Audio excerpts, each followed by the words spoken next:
and the sun splits the sky.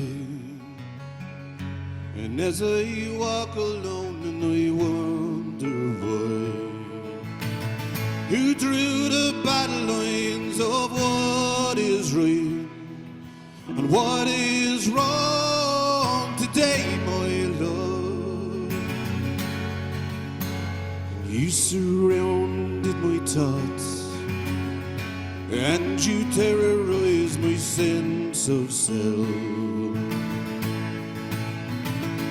And who am I? Well, I'm lost in time, and this time is not my own. And believe in you.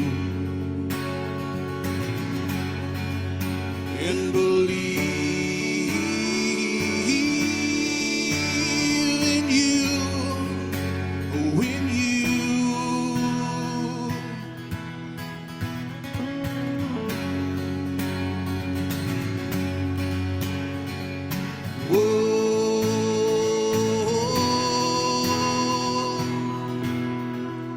And people turning away from the things that we learned back in the day.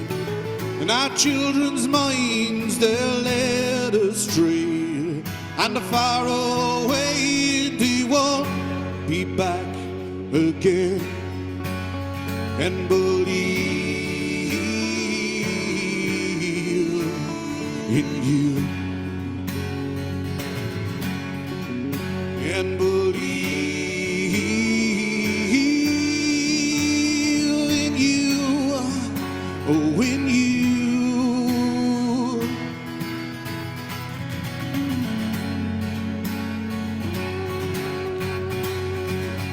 Whoa.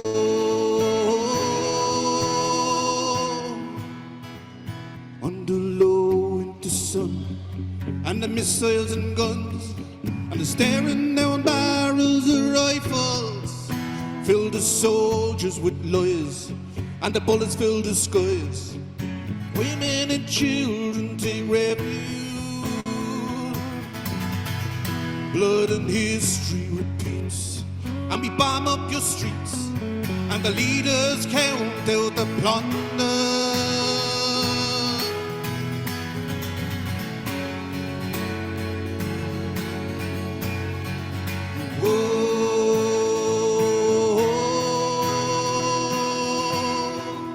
And believe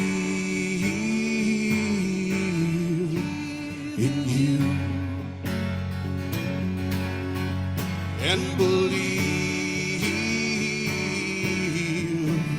in you. And believe in you. And believe.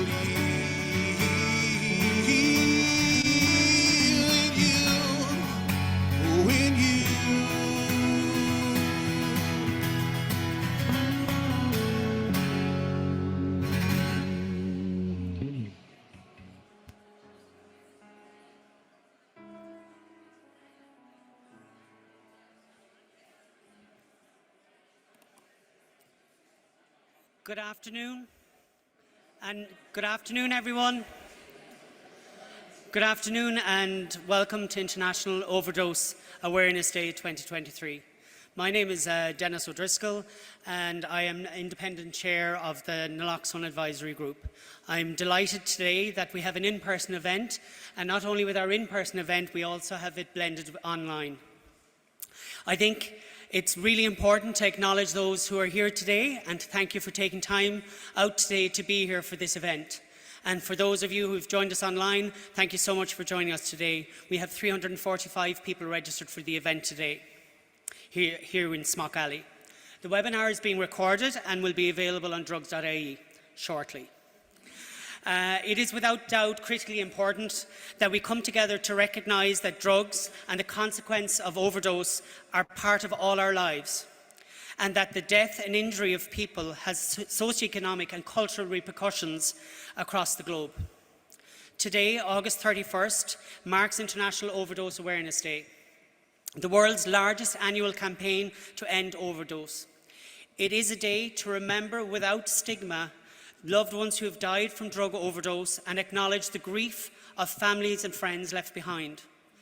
It is also a time to take action to encourage support and recovery for everyone impacted by substance use and overdose.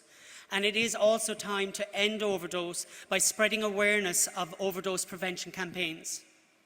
There is an international crisis of drug overdose. Over the last 20 years, drug overdose deaths have increased significantly in many parts of the world. Each year, a record number of deaths are reported, predominantly driven by a use of opioids, often in combination with other drugs, including benzodiazepines, stimulants, and alcohol. Opioids account for 2/3 of, or 69% of all overdose deaths worldwide. Figures that were published on drug-related deaths in June by the Health Research Board for Ireland show that there are over 409 poisoning deaths in 2020. Each of those 409 persons are people who have lost their lives. This is an increase on our previous data from 2017 of 33 people. These 33 people were someone's mother, father, brother, sister, loved one. So it's really important that we remember that when we remember today. All drug overdoses are preventable. Practical strategies to reverse and prevent overdoses and reduce the harms associated with problematic drug use are available. One of the aims of International Overdose Awareness Day is to increase awareness of evidence-based strategies and tools that can help overdoses from occurring. That is, preventing harms and death from overdose. With our theme for 2023, recognising those people who go unseen, we honour the people whose lives have been altered by overdose. There are families and friends grieving the loss of a loved one. Workers in healthcare and support services extending strength and compassion are spontaneous first responders who selflessly assume the role of lifesaver. Today gives us the opportunity to remember those we've lost through overdose, and by recognising those people in our community affected by overdose who go unseen: family, friends and support workers. Overdose affects people and communities in many ways, and during today's presentation we'll hear different perspectives on overdose and highlight the impact it can have on individuals, families, communities and the workforce. We'll hear about advancing addiction recovery in Ireland, an update on the naloxone programme, and take the opportunity to thank each overdose responder in our partner services who have saved lives. I'd like in advance to thank our presenters for supporting today's event, to both Damien Dempsey, John Lynch and Larry Hogan for the music they are kindly providing, and to IMS and AVC for facilitating us. And on that note, I would like to ask Minister Hildegard Naughton. Minister Naughton is the Government Chief Whip and Minister of State with responsibility for public health, wellbeing and national drug strategy, to open the event. Thank you very much, Minister.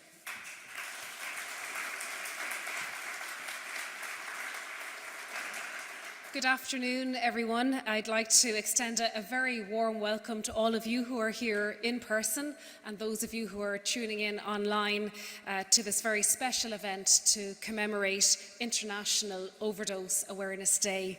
And I'd like to thank the HSE National Social Inclusion Office for organising today's event in this wonderful venue.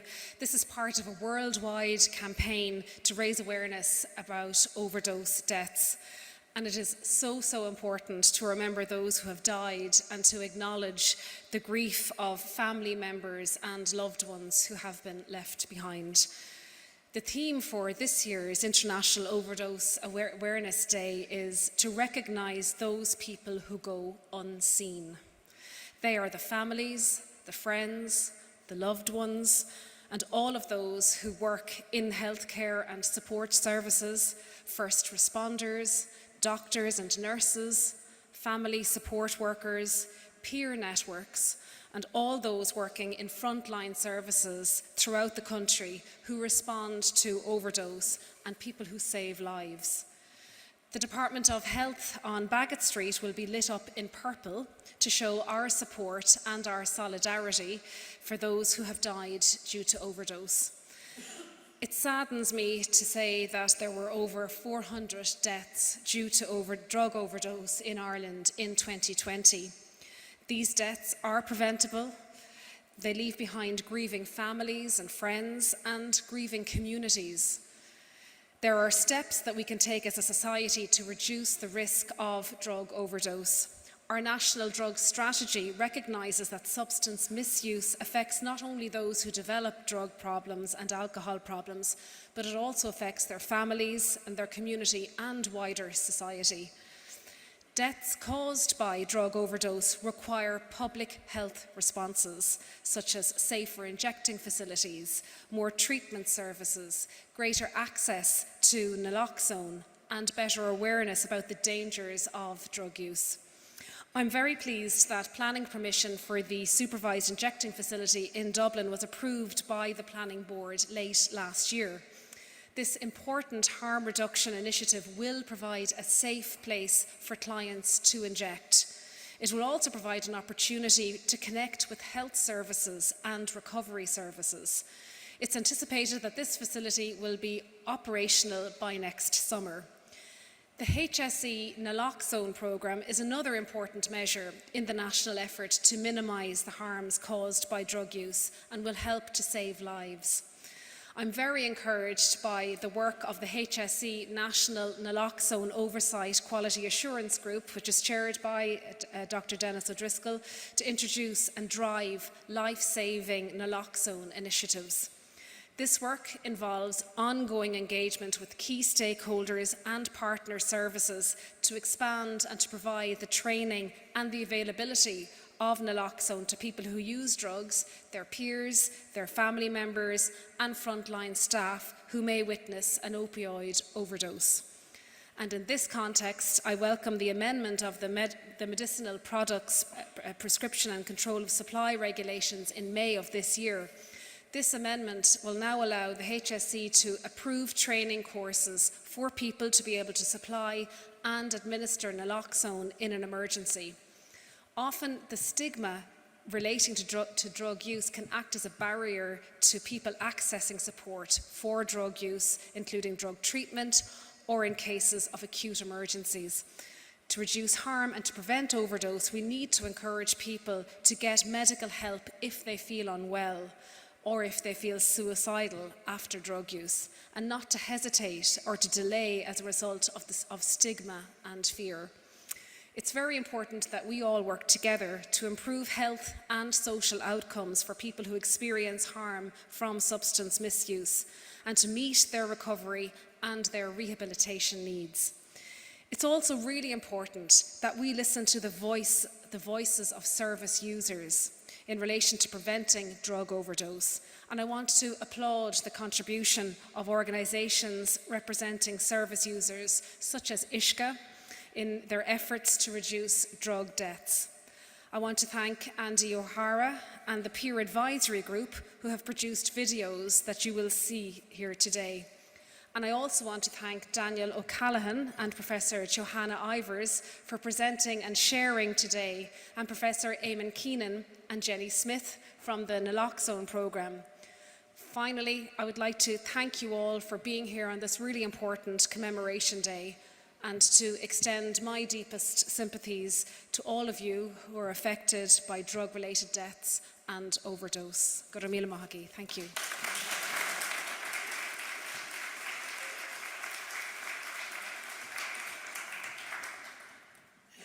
Thank you, Minister Naughton. It's great to see the support coming out of the Department of Health to this programme, and particularly for you to be representing today for International Overdose Awareness Day. On that note, I'm going to introduce Andy O'Hara, a coordinator from ISCA. Andy also sits on our Quality Assurance Group for our Naloxone Advisory Group. ISCA is a national advocacy service for people who use drugs in Ireland.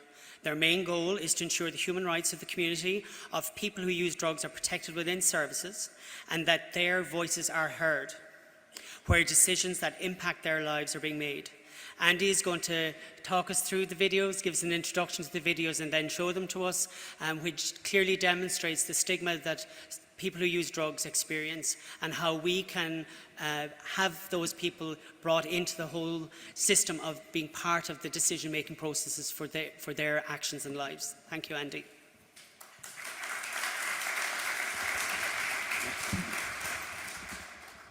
This is slipping, so we might just leave it down there. We have to improvise. Listen, thanks, Dennis. And I think the same as everybody else in the room or who's attending online today, in Uisce we are extremely concerned at the high number of overdose and deaths of our peers. You know, I think it's fair to say all of us are continuously losing our loved ones.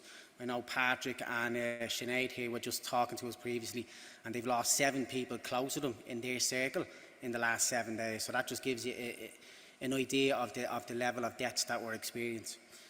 Uisce has set out 7 recommendations in our submission to the Citizens' Assembly on drugs, and there are 7 recommendations that, if they're implemented, can reduce drug-related deaths and increase people's quality of life. Because it all starts with people starting to see us as people, not dehumanising us. As a group, people who use drugs face stigma and discrimination on a daily basis. This leads to people being dehumanised, not having access to services, and then an increase in people dying. Today is a day to remember those that are not here anymore, reflect on what's not working, and then strategise on how and what we need to do to change. It's events like this that give us an opportunity to do that. If we listen to people who use drugs, they will identify the issues, and we can work together with everybody to create solutions. If we have policies, services, and a society that focuses on a human rights-based approach, we will have better outcomes for people who use drugs, our families, and our communities. We need to support people, not punish them. Uisce implements a peer-led approach to all of our work. We recognise that for our peers to be involved in decision-making, we must have ongoing spaces for peer engagement. We constantly look for tools to engage peers which will create the conditions for people to explore the issues through their own lived and living experience, and then be in a position to develop their own analysis. When we look at people who are dying, they are really people who have no voice, no power, and no stake in society.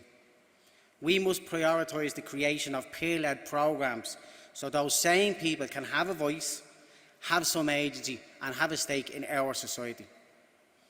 One such programme we developed was a creative writing workshop.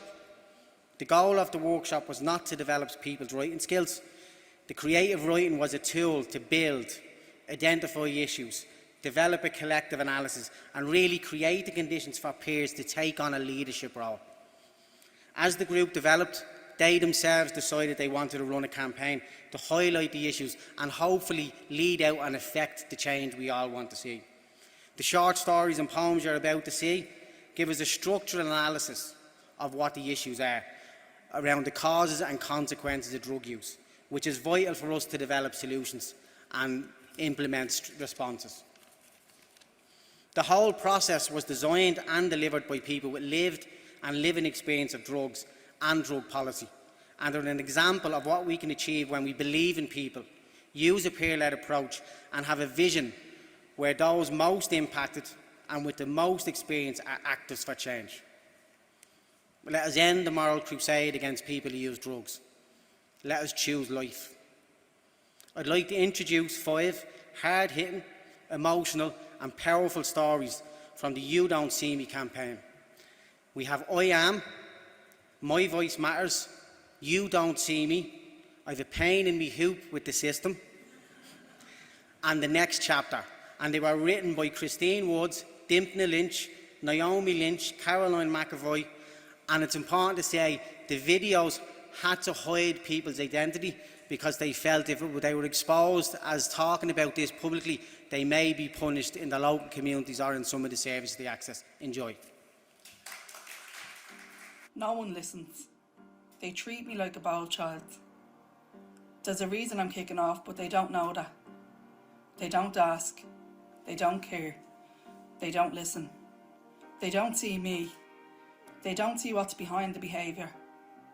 I'm not a bad person, I'm just hurt, and they don't understand that. That's how it was. There was no hope for me. But it's not like that today. I found my way. I am who I am, and I love who I am. Today I use my experience to help others. I share my story to help others. I have proved people wrong. I turned my life and my mental health around. I live to tell my tale. All it took was for someone to have a bit of hope in me. For me to have a bit of hope in me. I am thankful to the services who took a risk and a chance on me. I am thankful to me for taking a risk and a chance on me. I am worthy, I am me. Do you see me?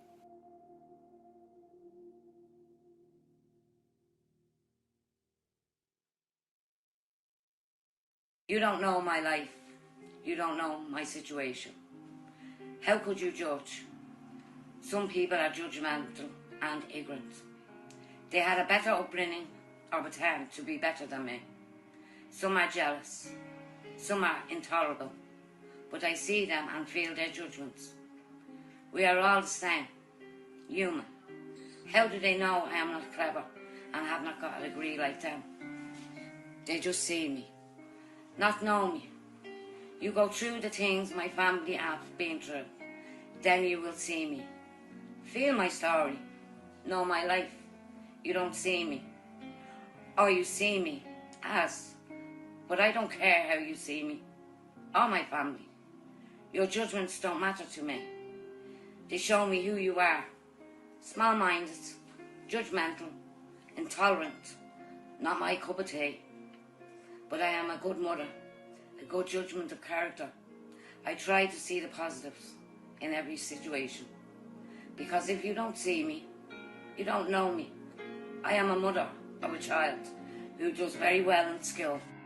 You don't know me, my childhood, my daddy and my mummy, my sisters and brothers, and how much we laugh when all together in our mum and dad's home. You don't know I have a degree. A beautiful home, a car, good friends, who have good jobs, who have life experience, been through the mill and pulled through and succeeded. My voice should be heard, listened to, time given truly listening. With your voice you can sing, express yourself, sing to make you happy. You can express your feelings with your friends. They can voice your positivity through your situations. We need our voice to communicate with everyone around us. You don't see me. You don't know me. But my voice matters.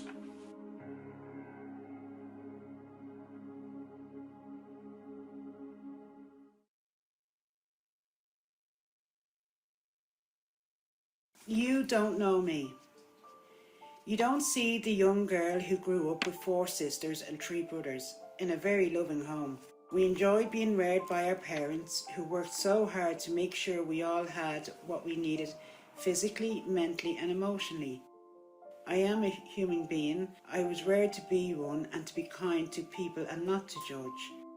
I am a human just like you. I may not have money you had growing up with your parents. Some parents didn't have to work so hard like my parents did.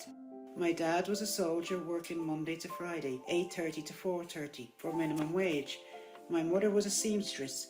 She also worked minimum wage. They went without saying to make sure I would have a tracksuit and runners for PE. I learned gratitude. I learned to be kind to people growing up. You don't know that I struggled as a teenager growing up in an area that was judged as an area that was known as the wrong part of town. That made me have to grow up fast. I fought so long to stay away from drugs. I eventually gave in. I don't have a 3rd level education. I have worked all my life until I was 30. You don't know, when I look at the TD in my town, he is more worried about dog poo rather than the drug epidemic. I don't like you wasting money on silly signs, telling us to pick up poo when you could have spent it on helping crime and addiction. You don't know that my hometown never helped me but judged me. Today I travelled on a train to come to Dublin to start an English creative writing course. On the way on the train I met a girl I knew from home. As we sat on the train she spoke loudly. She is in addiction, as am I. I really noticed how the other passengers looked at us. They looked at us differently as she spoke loudly about what her intentions were when she got to Dublin. It made me realise how people can and possibly should look at us as they heard our conversation. You don't know that girl you judged had just lost her mother and lives in a hostel. Her granny committed suicide, her aunt and uncle both died from addiction. I don't feel embarrassed, as I can accept today that I am a person who uses drugs. I'm trying to do something about it. You don't know that that day on the train you judged me not knowing anything about me. I would have been compassionate and I would have had empathy. Would you have listened to me? You don't know me.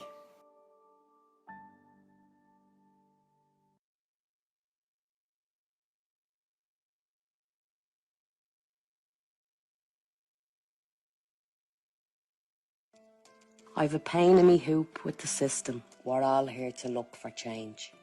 Our voices may have been muted while the drink and the drugs hit my veins. You don't know how lonely it can be. You wouldn't understand. Because you came from wealth and education, you'd really the world in your hands. See, where I grew up, it was different. We all had so little back then. But the love and respect my mother taught me was to help someone out when you can. See, that's the thing with the system. Yous look through the lenses and judge, not thinking this person is loving by a mother and sister they loved. So while you sit in your office, contemplating who to give funds, whose child, whose brothers, whose sisters have been taken, when all they wanted was a hug. See all the heads with the money, it's real lives here on your hands. See, God forbid when it changes, is when it lands in your family. Don't wait till it's all of your children, grandchildren and nephews alike. Now see the younger generation. Stop taking the funds that are needed so you don't lose the kids that we have. Because I've a pain in me hoop with the system.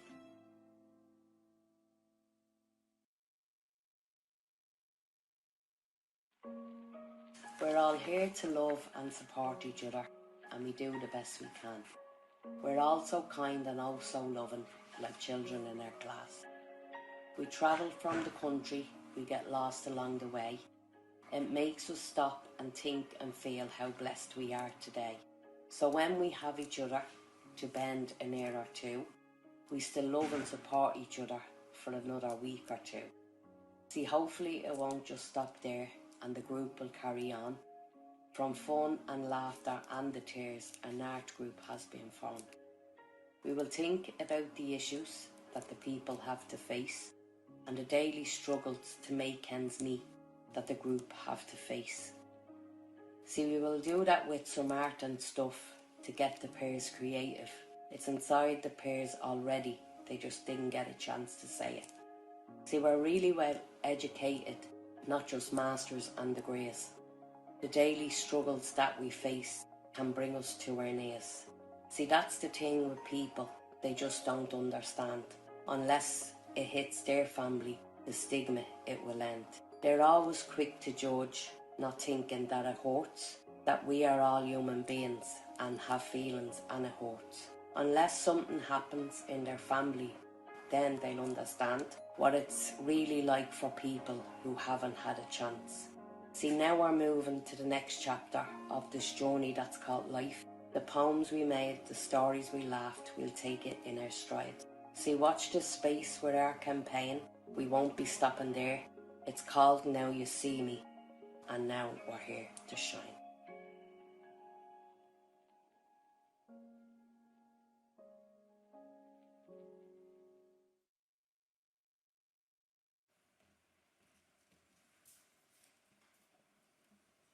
I think those videos for everyone today fits into the whole theme of what International Overdose Awareness Day is today, to recognise those people who have gone unseen. And I'd like to thank the peers and Andy from Ishka for the hard work put into these videos. They have a profound impact on people, and I think it's really important that people don't go unseen. On that note, I'd like to invite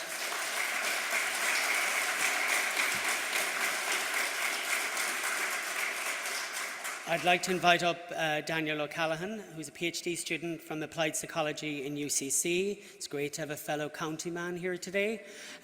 He was the 2023 winner of the All-Ireland Student Psychology Congress overall postgraduate presentation for his study on drug-related bereavement amongst peers, which kindly he's going to go through today and share with us. Thank you, Daniel.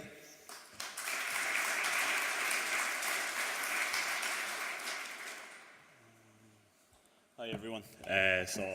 My name is Daniel, and thanks a million to everybody for coming here today, for those in person and online as well. So I'm a PhD student down in UCC in Cork, and I've had the privilege and I've been very lucky to study drug-related death and meet some amazing people who have shared their stories with me. And I take that responsibility quite seriously, and I've been delighted to have the platform to share people's voices today. So before I get started on the actual presentation, I just want to throw 6 phrases at you, and I'll come back to these in a while. But things like family, community, close bonded friendships, best friend, the girls and the lads. So what I did with this project was I spoke to 6 people who lost a colleague, a friend or a peer to a drug-related death while they were also in active addiction themselves. So I'd like to begin by giving a quote from one of my participants.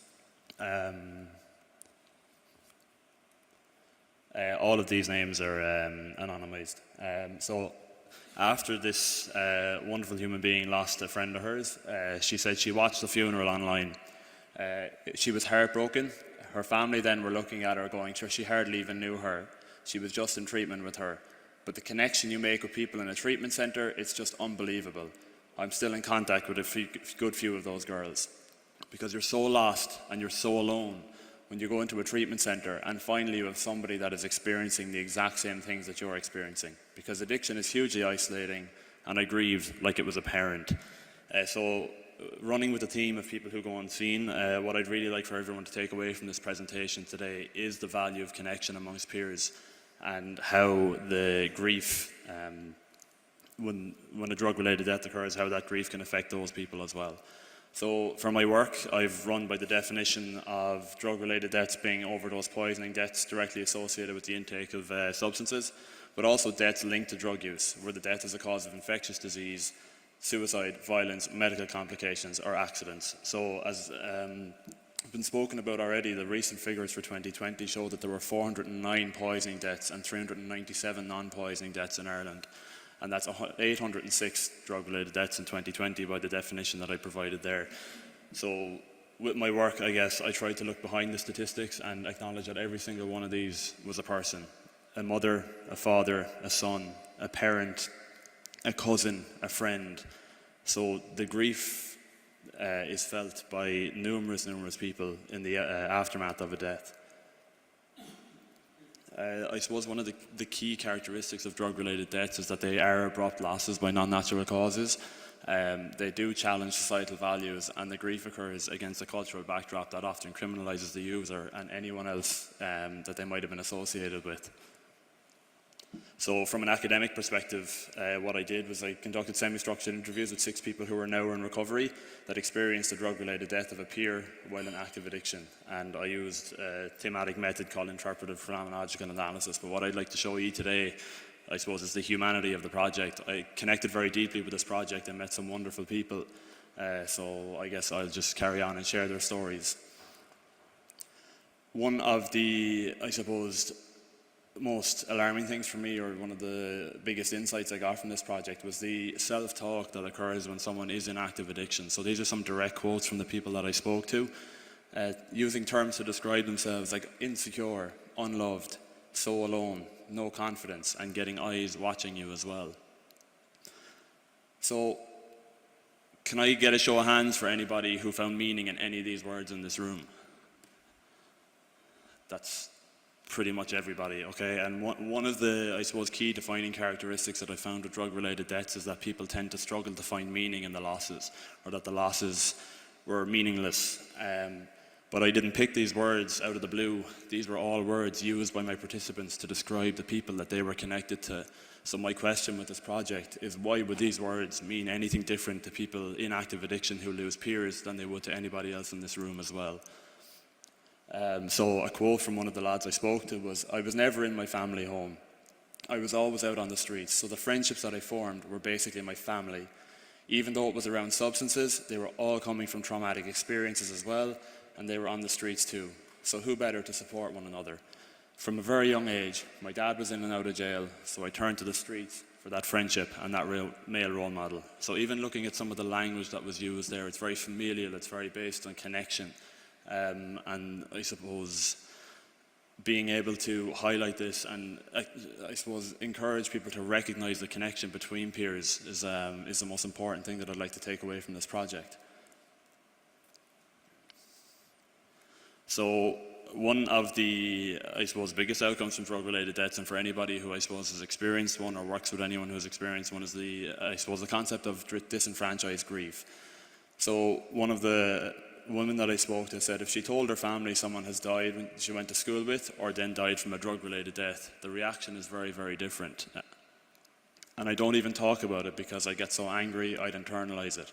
I'd feel it inside, I'd be so frustrated and angry with them for their reaction to it. I guess when if anyone in this room had a problem or an issue or there's something they needed to discuss, the idea that the stigma is so strong that you can't even talk about the loss is obviously has huge implications for health, but obviously is very, very difficult for the person who's experiencing the grief to think that they can't speak about it. So going back to the internal dialogue and self-talk that kind of stemmed from the social construction of drug use and the stigma associated with it, I wanted to see how that self-dialogue changed when they experienced a death. And these were some of the phrases that came up. Too afraid to die, but didn't want to exist. Why can't that happen to me? Will people even care? I don't care. And one that really stuck out to me was when a couple of participants told me that they were jealous of their peers that had passed away due to a drug-related death. And I suppose in the humanity of the project, the 6 people that I spoke to were very, very wonderful people. And I suppose it was, as an academic, it was a very, very thorough insight into the lives of people who are experiencing such tumultuous and traumatic situations. But to think that the people in front of me with such potential and such amazing personalities once had this, I suppose, self-talk due to experiencing death and not having the appropriate supports, it was very harrowing. So one of the fellows that was involved in the project, he experienced a very traumatic case of the death of his best friend, and he said he ran into his mother, and the next day he got a phone call, and his friend was after overdosing and dying. And then a couple of weeks ago, when he was driving past his mother, he put his head down to hide. So straight away you can see the level of shame that arises from having, I suppose, either used with a peer that might have died due to a drug-related death, or just the general stigma associated with drug use in general. I was ashamed. I used to use with her son, and now he's dead and I'm alive, and here I am driving a car. I felt guilty, and I know this woman since I was 10 years old. That's the madness of it. It's just awful. And that's something that has come up a lot throughout this project, was the idea of survivor's guilt. So I suppose upon the death of a peer, the drug-related death of a peer, we've identified a very critical period for intervention here from, I suppose, the perspective of dealing with emotions that might be unfamiliar to them, or one of the, I suppose, important findings from this project was drug use actually increased following the drug-related death of a peer. Heroin tablets just went through the roof. Proper forget everything. 30 Xanax, a bag of heroin. I'm lucky to be alive, I swear to God. And these struggles with emotional regulation often led to emotional suppression as well. So I suppose just to detail the depth of connection that might have been between 2 peers, he was the godfather to my child, and I didn't know how to cope with that. We were arguing at the time, and he died, and I can't change the last thing that I said to him. The only way that I knew how to mask it was by putting more substances in my body.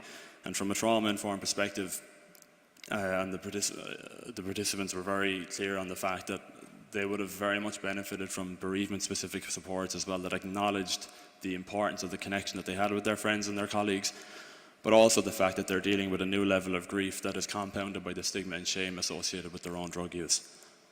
So I would like to walk you through one of the traumatic experiences that one of my participants shared with me. And again, I was very lucky to get these experiences and very lucky to get these voices. So I think it's very important for me to be able to share this with you today as well. So This young man woke up at 7 o'clock in the morning, and his friend who he'd been using with the night before was blue on the floor after not breathing. He tried to give him CPR and was ringing the ambulance, and they came and they had a machine over him with a chest pump, and the ribs were breaking. Unbelievably traumatic, because he was my best friend and he was dead next to me in the bed. There was then an inquest, and he felt like he was being attacked. He was the only person there with him at the time of the death, and he understood now that the family had lost their son, but at the time he felt he was being attacked and that he wouldn't do anything to hurt his best friend. And again, this self-talk about, I suppose, either survivor's guilt or jealousy, I'd rather be in his position. At that time, I wanted to die. And then lastly, I suppose as a fallout from that, the young man was diagnosed with PTSD from the doctor, from his friend dying, and when he was at the inquest, the dad was shouting and roaring, and that severed the relationship he had with that family as well. So this death also resulted in the loss of some key connections beyond that of his colleague, the family that he had spent a lot of time with, and he'd be up with them every Christmas. So where do we go from here? The development of bereavement-specific supports, trauma-informed approaches to understanding the nature of addiction, and broader societal recognition of the depth of the connection between peers. And again, going back to the social construction of drug use as a criminal justice issue and the internalised self-dialogue that is created from what goes on around with the attitudes towards drug use, the attitudes towards people who are using. Also, very important to acknowledge that the 6 people I did speak to are now in recovery and are doing very great things. So I suppose to end on a more positive note, I would like to share some of the positive stories that they shared with me as well. So I've changed that narrative now. Look where I am in comparison to the start of the year. I feel like I'm starting to live a normal life now, and I'm not being controlled by a drug anymore. When I was up in treatment, it was the hardest thing ever. But I never laughed so much in my whole life, naturally laugh. Not under the influence or anything, real laughing. And if you could see the look on this fella's face when he was telling me about the importance of being able to laugh, it actually giving me goosebumps to think about it now, but it's just the appreciation for life and the potential of the people sitting in front of me was just wonderful. Everything is still new to me. Going for dinner, on a date, sober, it's all new. It's a nervousness, and it's all this weird feeling. It's unbelievable. You can't beat it. So what I'd like to finish on is just the idea that potential can live on, and potential is so important to recognise. One woman I spoke to said that her life now these days is giving back in some way, starting to repair the lives of all those young people that I was friends with that didn't make it. In those moments, I see Jean's face, I see Sean's face, I see all of us as the young people that we were, now hopefully getting the trauma-informed care that's necessary. Therefore, the best part of them lives on. Their potential lives on because I'm doing it for all of us now.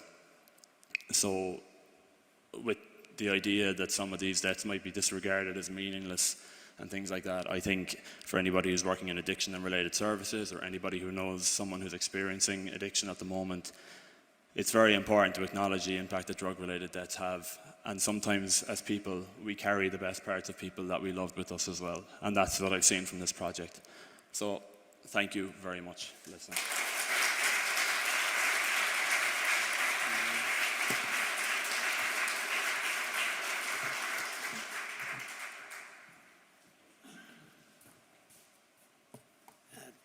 Thank you so much, Daniel, for that insight. And I think for me, one of the most important things that I'm taking away is that survivor's guilt feeling, and also the fact that people feel so disempowered that they've turned around and were jealous of someone else passing away as a friend or colleague. And I would now like to introduce a video that has been done for us by Damien Dempsey. Very kindly, Damien Dempsey came forward and gave us a wonderful video message, which we'll hear next. Damien Dempsey is an Irish singer and songwriter who mixes traditional Irish folk with contemporary lyrics to deliver social comment on the positive and negative aspects arising from Ireland's Celtic Tiger Society. Thank you. Hello my friends, this is Damien Dempsey here, and I just want to send some love, some gra to all the brothers and sisters who've been lost to addiction, and you know, to the loved ones that they've left behind, and to all the families and friends who are grieving. I just want to acknowledge your pain, your loss, and your incredible strength and courage. And, you know, you're not alone on this journey. And to all the healthcare workers and, you know, the support services, your compassion, you know, and your bravery shines so brightly. And, you know, saved so many lives. They're angels, you know. And I think it's a beautiful thing, you know, people coming together to share stories and, you know, to remember the ones who didn't make it, you know, and, you know, keep their memory alive, you know. I think it's support each other. It's a beautiful thing. And, you know, support each other along this rocky road, I think is very important. And I suppose be kind to yourselves, encourage it, and, you know, look after each other. You know, you're never alone. You're never alone. Listen, take care of yourselves, man. Slán, slán.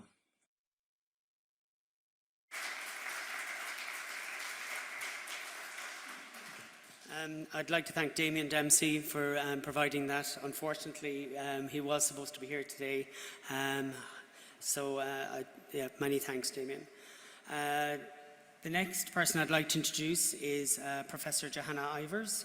Johanna is Associate Professor in Addiction at Trinity College. She holds the only addiction-specific academic post in Ireland, and she's Director of the Masters in Addiction Recovery.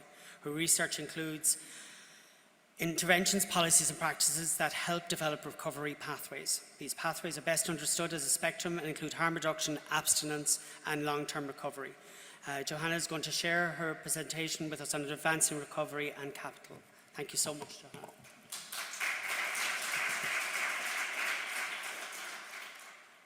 So thanks, Dennis. As Dennis says, I'm from the discipline of public health in Trinity. I'm going to talk today about building systemic capital to advance recovery.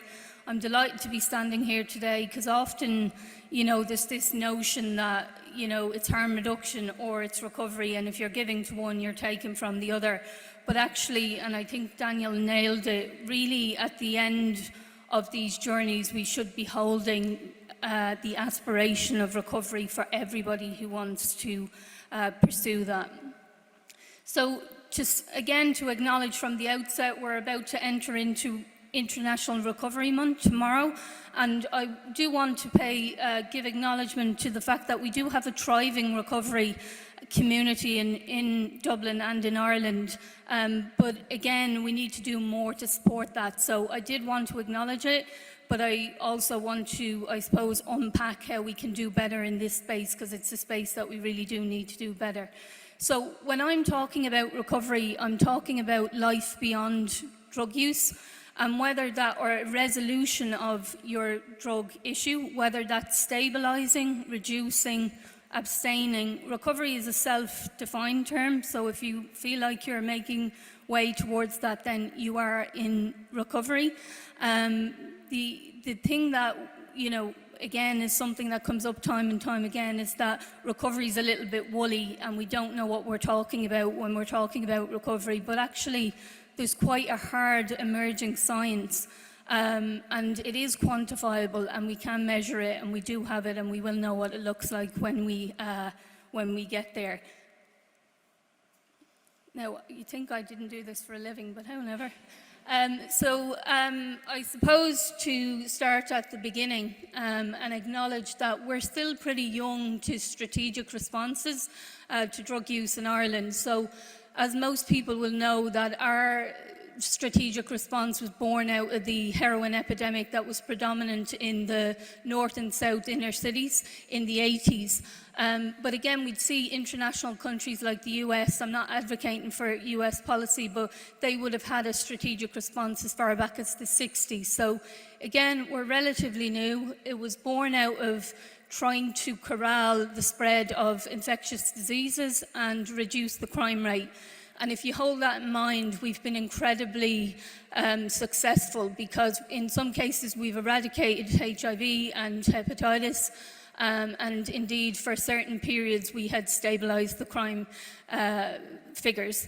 But what we didn't do was go back to evidence, and what we didn't do was always go back and check in with the needs of our service users and patients. And so what happened was we continued along that trajectory, and we always, all of our focus has been on harm reduction. As I say, harm reduction is a very important part of recovery if we think about that continuum.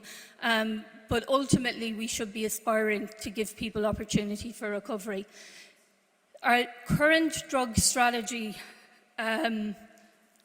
reducing harm, supporting recovery, is the first strategy that we've had that even mentions recovery.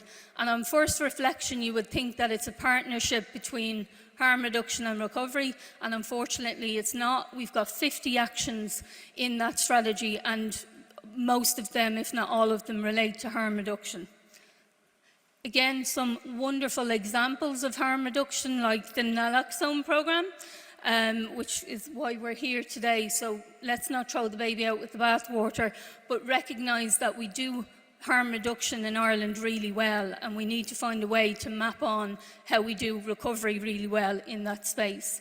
So lots of successes. We've streamlined case management and common assessment, and that might seem like a really small thing, but it isn't, because what that means is that nationally we have a service and a quality standard around assessment that we didn't have before, but it took us 2 decades to get there. We've got a shared language around the framing of addiction as a health-led response, and that's really important because addiction is a health issue, and so is recovery. But the trouble with recovery is we're talking about life beyond drugs, so or that resolution. And we're often talking about access to education, access to employment, stable housing. So suddenly we're going outside the domain of health, and we're dealing in sectors that are not necessarily our business, and we're trying to develop them. And I'm going to talk about how that plays out in service. The other win of the strategy is it's aligned with other national frameworks, which again I'll talk about why that's important. But I suppose for me the biggest win of the strategy is that the accountability factor. So we have an office that is responsible for the drug strategy. We have a clinical lead who leads out on the actions, and you know, anybody that knows anything about implementation will know that if you have a person that the book stops with, if you have resource, and if you have a timeline, then they're the magic ingredients for implementation. So again, to echo, we're doing harm reduction really well, and we just need to develop that into our recovery strategy. So I'm going to teach some people to suck eggs, but just to give an overview for the people who don't quite know what it looks like at service. So currently, a bunch of people show up to treatment. Fewer of those people progress to treatment and stay in treatment. Fewer of those attain recovery, so in other words, do the work and resolve that, whether that's stabilising, reducing or abstaining, and very few of those sustain recovery. And what I mean by that is, once you've resolved your issue with drug or alcohol, if I come back in a year's time, 2 years' time or 5 years' time, would the situation still be as you want it? And the reason why, 5 years becomes really important, and we know this from John Kelly's work at the School of Medicine in Harvard. He has quantified that if we get people to the 5th year with a continued recovery, they are just as much at risk for addiction as someone in the general population. So that figure of 5 years becomes really important to support someone. So why do some people make it through treatment at the moment and sustain that recovery and others don't? Well, what we know from the evidence is that those who don't make it into recovery are more likely to experience high rates of trauma. They're more likely to be a parent. They're more likely to have a co-occurring mental health issue with their drug use. Point to treatment, but certainly at the point of exiting treatment. more likely to be an early school leaver, and more likely to have experienced unemployment or sometimes lifetime unemployment. Now, we talk about this in recovery, and what that basically comes down to is the capital or the assets that you have that will help you sustain it. And naturally, some people are coming to treatment with those. So how does that play out in treatment? Well, there's a scrap for, people are literally scrapping. Frontline workers and service users are scrapping for resource. You've got frontline workers trying to find somebody a house in the middle of a housing crisis. You've got them trying to negotiate the already broken health system while someone's in treatment. You've got them trying to get someone into education when our numbers in HEIs have never been higher. You've got them trying to find somebody a job when the market has never called for more skill. And you've got somebody trying to negotiate often a lifetime of social service issues and a very complex justice system that currently punishes people for using drugs, and that punishment continues into their recovery. So there's a real need to shake up or disrupt the system because it's not really working in the way that we would intend to in health. So how do we get from the point of everybody that at least shows up and aspires to be in recovery to get to a sustained recovery? Well, surprise, surprise, we need to harness the resource. Now, I could have showed you this slide 10 years ago, 20 years ago. I wasn't around then, but I could have.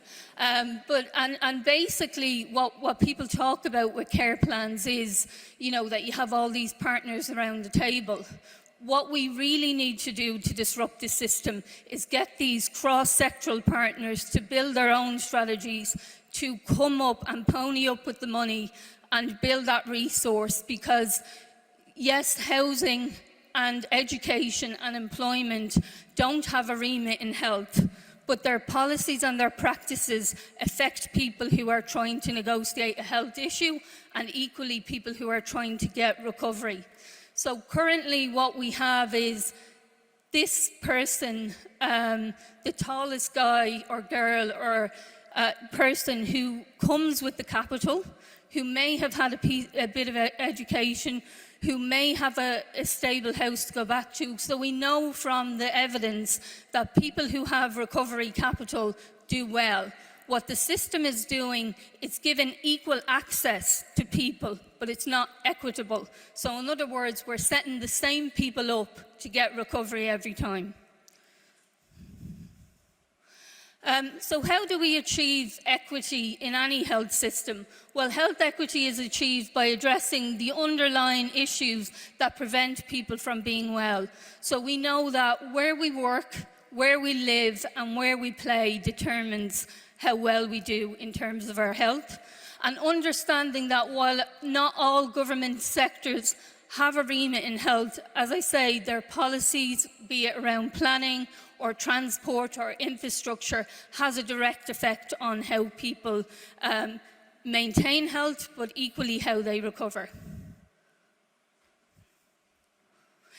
So what I'm getting at is this much bigger issue that deserves a lot more time, but I'll gloss over it for now, which is the notion of the social determinants of health, which is exactly what I just said. Where we live, where we play, and where we work will determine how healthy we are and equally how well we recover. This is not a new idea. This is, again, something that's incredibly evidence-based. It was born out of the WHO. It is the notion that we put health in all policies. So again, we call our cross-sectoral partners and we insist that they pony up with the resource, that they invest in strategic responses as a standalone piece for them. So again, this is very text heavy and I'm not going to read it out to people, it's for reference later on, but the headline is that it is evidence-based. So we've seen this work in lots of jurisdictions and lots of settings, and what we know is that it improves population health outcomes, it enhances policy and coherence, and it gives that sustainable framework that we can pull on. But ultimately it's cost effective. So even if you're a person that does not care about addiction, or you don't care about recovery. Recovery makes economic sense. If we invest in recovery, we get it back tenfold. It is a speculate to accumulate, so people have to, our cross-sectoral partners will have to give the money and give the resource, but people who are in recovery, they pay taxes, they give back to their community, they get involved in societal impact. Economically it makes sense. So like I said, even if you're not caring about this, economically it makes absolute sense. It will happen. So how do we achieve equity in recovery? Well, again, very simply, recovery equity will be achieved by addressing the underlying issues that keep people healthy.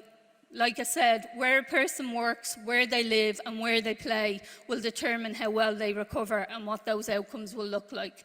So understanding that government does have a remit here and that it is cross-sectoral, and the policies and practices that are made by all departments across government have a direct effect on recovery.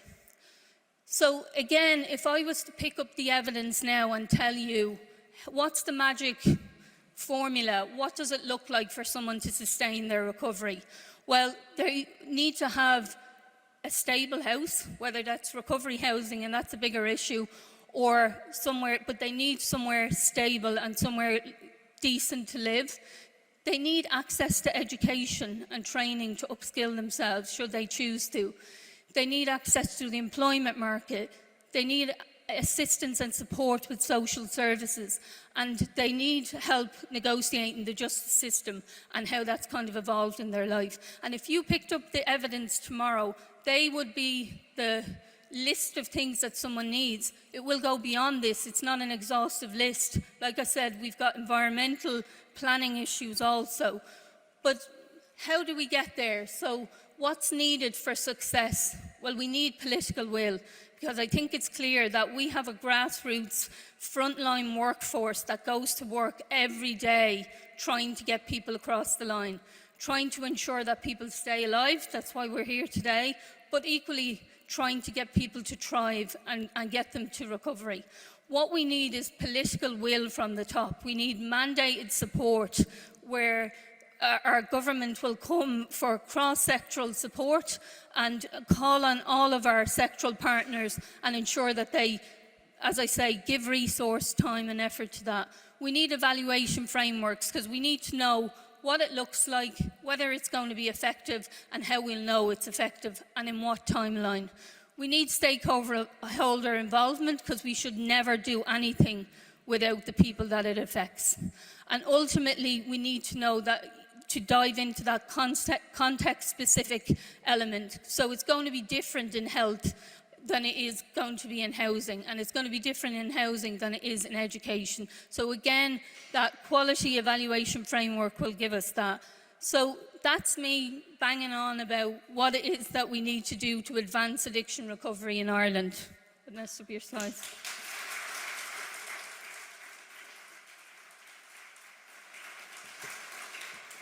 I'd like to thank Johanna for that insightful piece on the need for to allow people to have that capital, and it feeds really well today, feeds really well into next month, which is Recovery Month, and the importance of moving people into that sphere, into that area.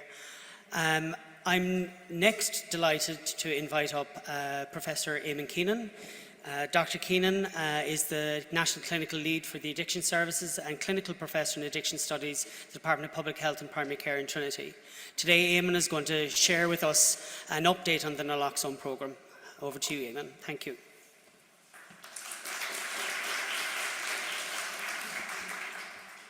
Thanks, Dennis, and good afternoon, everybody. I'd just like to acknowledge and thank all our presenters and contributors today. The talks have been very powerful, very insightful, and it's been really instructive, I think, for all of us to hear the messages and to get those messages on board and to remember the messages. And I would also like to thank the Minister for being here in person today. Johanna mentioned the political will that's needed to drive any successful initiative, and I think the Minister has shown in relation to the naloxone programme that she is supportive and has been since she's taken office. So my talk is a little bit different. I'm going to give you an overview of our naloxone programme, where we are, what our plans are. And I suppose the naloxone programme has been running since the original naloxone demonstration project commenced in 2015, led by Dennis. And it speaks specifically to Strategic Action 2.2.30 in our current strategy, which is looking to target a reduction in drug-related deaths and non-fatal overdoses. So as part of that, one of the remits that we have is to expand the availability of naloxone to people who use drugs, their peers and family members. And we've been working, our naloxone programme has been working and expanding over the last number of years. So this is naloxone. On the left-hand side, you'll see the two different formulations. It's a prescription medication which temporarily reverses the effects of opioid drugs, for example, heroin, morphine, codeine, methadone, and other opioids. And I say, just to emphasise the temporarily reversing the effect, because as newer opioids come onto the market, we have to be aware that they have different effects on people and might require additional doses of naloxone. At the top, we see the injectable naloxone. Since 2015, that's been available. And then in 2018, we got the Nixoid, or the nasal spray. And for those of us working in the field, this was a real game changer, because there was sometimes concern expressed by people, particularly family members, for example, in the administration using an injection. So the nasal spray came on board, everybody was very excited, delighted to be there, and then COVID happened. And we had a real hiccup in terms of the distribution of nasal naloxone, because it was an aerosol generating procedure, and we weren't able to push it during the COVID pandemic. Since we've moved out of the pandemic, we've got specific instruction from public health and from infectious diseases that it's now safe to use the nasal naloxone, and we've been now pushing that out again over the last year or so. We've also been able to amend our information around CPR, around rescue breaths in the recent months, because we have moved out of the pandemic. So in terms of the provision, and this is where I have an opportunity to say to everybody, it's really, really important that we get the information back when naloxone is used, because it allows us then to give presentations like this. It allows us then to influence the powers that be in relation to resources, because they can see that the money that's given to the service then has resulted in product being distributed and product used. So in terms of 2022, we gave out over 1,500 units of the prenoxad, the injectable, and 1,480 units of nasal. And to date, in 2023, we've given out 981 injectable and 1,425 nasal naloxone. And as you can see, we're well on course to increase this year the overall amount of naloxone that's going to be distributed to services. So what does that mean? Well, and again, this comes back to the information that you guys are all, those of you who are working on the front line and using naloxone, need to get this information back so that we can talk about this. In 2022, we had 356 uses of naloxone reported into our office. The majority of them are in the Dublin region, 243 in Dublin, significant numbers in Cork, smaller numbers then in Limerick, Waterford, Kildare, Kerry, and 6 in the rest of Ireland. So if you look at that, you would think in the rest of Ireland we don't have a problem in relation to opioid overdose, and those of us working in the field know that we do have a problem. So this is where it's really important. If naloxone is being used, and I'm sure it is being used in other parts of Ireland, you need to get that information back into us. 85% of the time it was used on men. 48 people required CPR, and about half of those people who received naloxone went with the ambulance service. So we've used, in terms of the 356 uses in 2022, we've estimated then that 14 lives were saved. And this is an estimate that our colleague David Evans is here and looked at the international literature, looked at the response rates around naloxone, and for about 4%, on about 4% of occasions that naloxone is used, a life is actually saved. So I know we've talked about a loss and grief today a lot, but in this case, I would say in 2022, 14 lives were saved and 14 families did not have to experience the grief and loss that Daniel covered. And it shows the importance of naloxone, but it also shows the importance of getting that information back to us so that we can give this powerful information out. Because there's nothing more influencing people on the front line than when they see that they've actually made a difference and a life has been saved. So far in 2023, we've used it 243 times, and we're getting a bit more information back now with our amended form in 2023. People would have been, I'm not going to say cajoled, but I would say persuaded to give the information back. Would that be fair to put it like that? Now, interestingly, we see 152 in Dublin and more outside of Dublin, 39 in Cork, 18 in Limerick, 9 in Carlow, 7 in Louth, 5 in Kerry, 5 in Kildare and 8 in the rest of Ireland. And that's really a reflection of the situation that we're seeing on the ground. 405 doses were the injectable, 125 doses the nasal. Again, 85% of uses were on men. 49 people required CPR. We've also been collecting other information, and Garda Síochána were present on 24 occasions in 2023 so far. 47% of people went with the ambulance service. So again, around half the people go with the ambulance service. And again, to date, in 2023, we can confidently say that we've saved 9 lives through the naloxone project and the rollout of naloxone, and the people who've been delivering services on the ground have saved lives.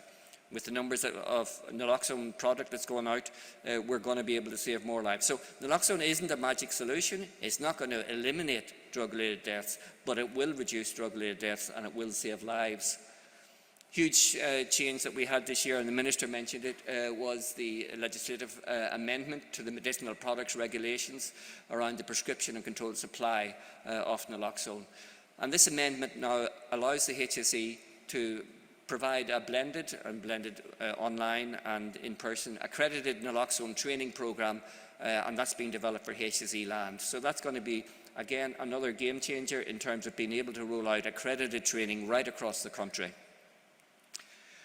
So in terms of our future priorities, this is a real important programme for the National Social Inclusion Office, and we'll continue to expand our training, access to naloxone for those who may witness an opioid overdose, including people who use drugs, their peers, family members, staff and communities. We want to get as much naloxone out as possible. We're going to continue to support, particularly for family members, around accessing and enhancing the access to naloxone. We're going to work with our key stakeholders, and our key stakeholders in this regard are Garda Síochána, the Irish Prison Service and homeless service providers. We're going to look at education around naloxone, training provision and the potential for frontline members to be able to use naloxone. We're going to then, and Andy's well aware of this and well involved in it, commence the establishment of a peer-to-peer naloxone training programme facilitated nationally by our partner services. So it's a very exciting time in relation to naloxone. It's a really important time in relation to saving lives using this product. So I'd like to thank you, and I'd just like to make, Johanna mentioned about the importance of political will and getting services in place, and I just was one of the themes is today recognising those that go unseen, and I'd just like to mention 2 people in relation to our naloxone programme. The first is Dennis, Dr. Dennis O'Driscoll, and I've been working as a friend and colleague for Dennis, and as he said earlier, we don't measure it in years, we measure it in decades. And Dennis, since its inception in 2015 for the naloxone demonstration project, has been driving this forward. He's continued since leaving the HSE as the independent chair of the Quality Assurance Group, and it's one of the reasons we're here today is because of Dennis's drive and initiative. And the second person to mention is Jenny Smith.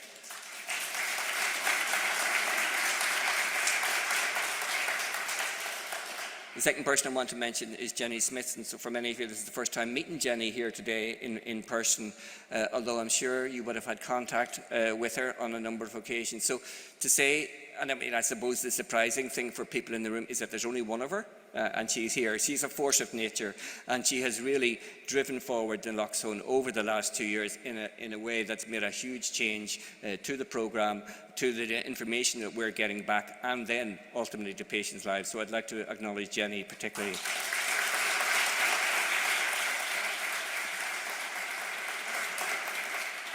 Yeah, so as part of that, Jenny's also organised a video of the highlights for 2023. And I said, do you need me to talk? And she said, oh, I suppose we'll let you talk a little bit anyway. But the video really covers a lot of what I've talked about, and it shows you the breadth of the work that we've been involved in 2023. So I think, can we, thank you.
I'd like to thank Eamon for his very kind words, but from my perspective, I'm sure I'm speaking as well for Jenny, is that it's a privilege to be part of this programme, and for us the most important people are the peers and the people affected by overdose.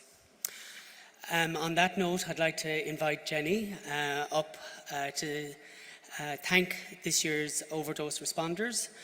Jenny is the naloxone project lead, and I have to say that since she arrived, it's made my life much easier as the chair of the naloxone advisory group, and she's going to give a thank you to all those overdose responders. Jenny.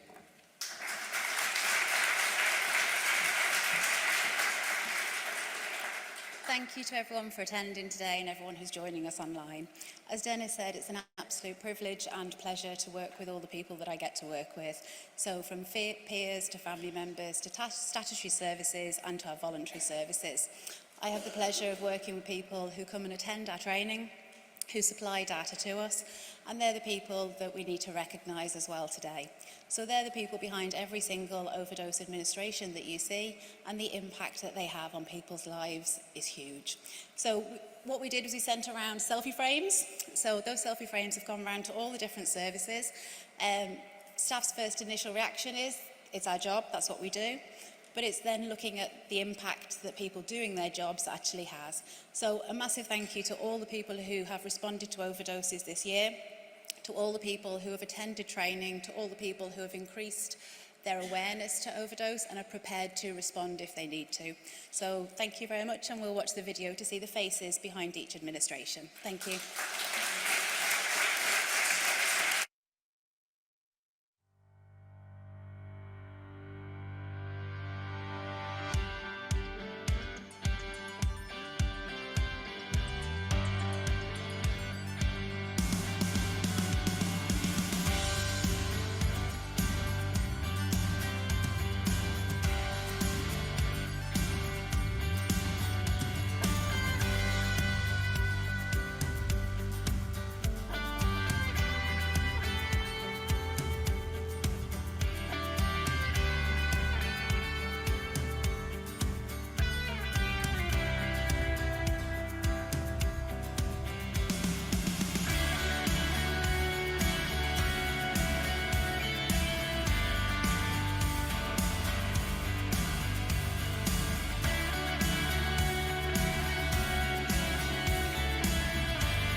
So that brings us to the end of today's acknowledgement of International Overdose Awareness Day.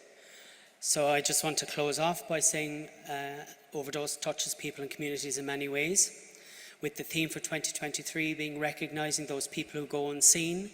We honour the people whose lives have been altered by overdose. They are the family and friends grieving the loss of a loved one, workers in healthcare and support services, extending strength and compassion, are spontaneous first responders who selflessly assume the role of a lifesaver. We'd like to say to those people, we see you. Theirs are the voices we should amplify, and their strength and experience should be held up as examples to us all. Too often, however, they are left to bear the burden of the crisis alone and in silence. Many thanks for joining us today and taking the time to be part of this event. By being here, it demonstrates all our commitment and acknowledgement that overdose deaths are preventable, and to remember without stigma those who have died from an overdose, and acknowledge the grief of family and friends left behind. I want to thank Minister Hilda Naughton for being here and supporting the event today. Her being here is a clear indication of her support to overdose prevention. Additionally, thanks to Professor Johanna Ivers and Professor Eamon Keenan for their presentations. Johanna on how advancing recovery impacts an overdose and its presentation, and Eamon on the work and progression of the naloxone programme and the future works in overdose prevention. It is important that those directly affected by overdose are represented today, and thanks Andy and the peers for their involvement in the production of the videos and the impact that overdose and stigma has on people who use drugs. Also Daniel Callahan for his insightful and thought-provoking research on the impact that bereavement has on peers. Thanks to Damien Dempsey for his video message of empowerment and recognition. These certainly were central to the themes of today's event, which is recognising those people who go unseen. Finally, I'd like to say, a bit like Dr. Keenan, thanks to Jenny for her Trojan work in ensuring that the naloxone advisory group has been kept on track and that we've been kept to schedule. And she continues to deliver exceptional outcomes, and these outcomes can only have positive impact on people who use drugs, families and communities in preventing overdose. Today is to acknowledge and support the people in our communities who go unrecognised by raising awareness of the hidden impacts of overdose, promoting education of overdose response, and reaching out to politicians to make lasting, life-saving policy changes. So on that, I'd like to invite Larry Hogan and John Lynch for one last song to close out the event and to thank everyone for coming today.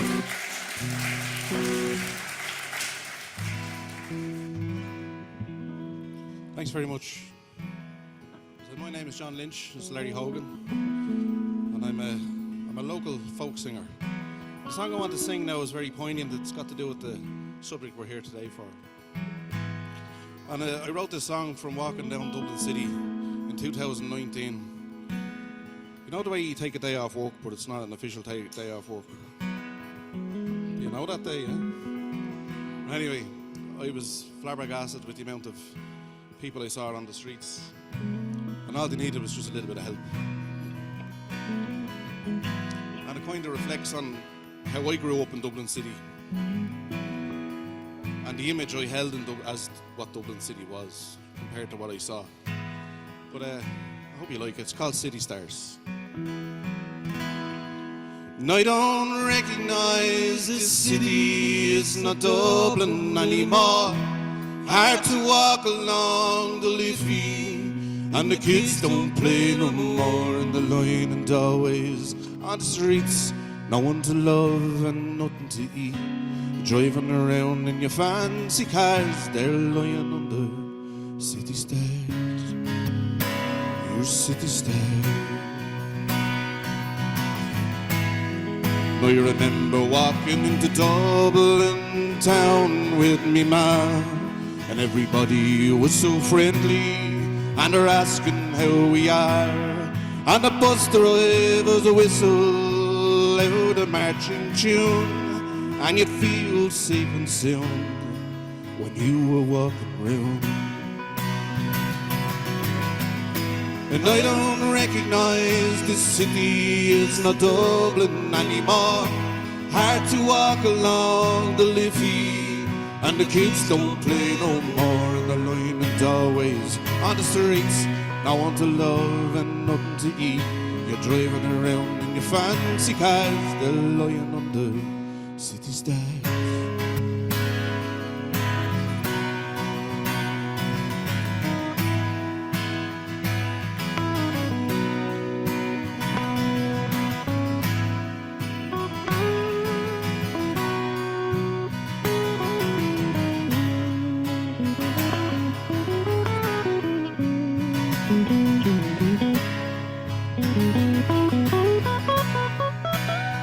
Your city stars.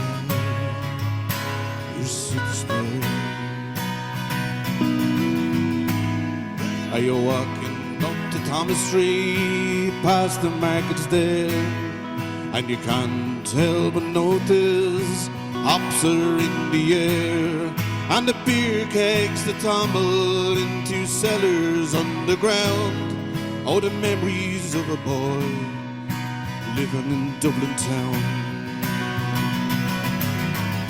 And I don't recognise this city is not Dublin anymore.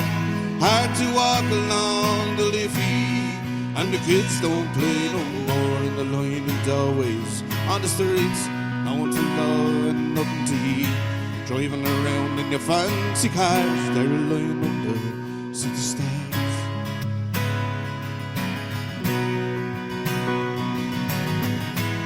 Now I recognise the city is not Dublin anymore. Hard to walk along the Liffey, and the kids don't play no more in the line and doorways on the streets. No one to love and nothing to eat. Driving around in the fancy cars, they're lying under city stars. City stars. Everybody seems to live in a world of their own. They don't care about the future, just glued into the phone. Forget the heroes of the rising and the men of 16. Condemn your history to the pan. You better learn American. And I don't recognise this city is not Dublin anymore. Hard to walk along the Liffey, and the kids don't play no more in the line and doorways on the streets. No one to love and nothing to eat. Driving around in your fancy cars, they're lying under city stars. Your city stars. And I don't recognise this city is not Dublin anymore. Hard to walk along the Liffey, and the kids don't play no more in the line and doorways on the streets. No one to love and nothing to eat. Driving around in your fancy cars, lying under city stars. Your city stars. Your city stars.